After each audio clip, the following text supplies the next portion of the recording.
Baghdad की सड़कों पर घूमने वाला वो पागल जो चलते चलते अचानक अपने हाथों को देखकर चीखें मार कर रोने लगता है। तस्वीर में नजर आने वाला ये शख्स जो आपको किसी सड़क छाप फकीर या मलंग की तरह लग रहा है, ये कोई आम इंसान नहीं है।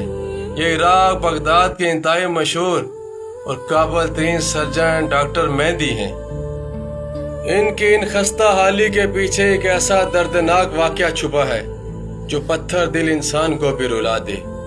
इससे पहले चैनल को सब्सक्राइब कीजिएगा, वीडियो को लाइक। आज भी जब ये बगदाद की सड़कों पर चलते हैं तो अचानक रुक कर अपने कांपते हुए हाथों को यूं घूरने लगते हैं जैसे इन पर खून लगा हो। लोग तरस खा कर इन्हें खाना और पैसे देते हैं तो ये उनकी तरफ देखते नहीं, बस अपने हाथों को चूमने लगते हैं और फूट फूट कर रोने लगते हैं। ये हाथ इसलिए कांपते हैं क्योंकि कई साल पहले अस्पताल की इमरजेंसी में उनकी अपनी सगी माँ को मौत और हयात की कश्मकश में लाया गया था। इस वक्त हॉस्पिटल में कोई दूसरा सीनियर सर्जन मौजूद नहीं था।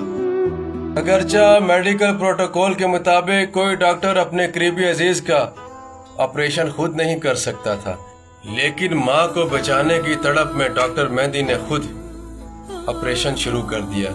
लेकिन किस्मत को कुछ और ही मंजूर था। जिस माँ ने इसे चलना सिखाया था वो आज इसके हाथों के नीचे ऑपरेशन टेबल पर तड़प कर दम तोड़ गई। ये सदमा इतना भयानक था कि वो शख्स जो सैकड़ों लोगों की जान बचा चुका था, अपनी माँ को ना बचाने के दुख में अपना ज़हनी तवाज़ुन मुकम्मल तौर पर खो बैठा। इसने अपना कैरियर, घर बार सब छोड़ा और सड़कों की खाक छानने लगा।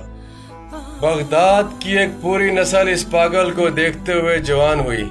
सालों बीत गए लेकिन आज तक किसी ने इस शख्स के मुंह से सिवाय एक जुमले के कोई दूसरी बात नहीं सुनी। माँ मुझे माफ कर देना, तुझे बचा नहीं सका। आपका शुक्रिया।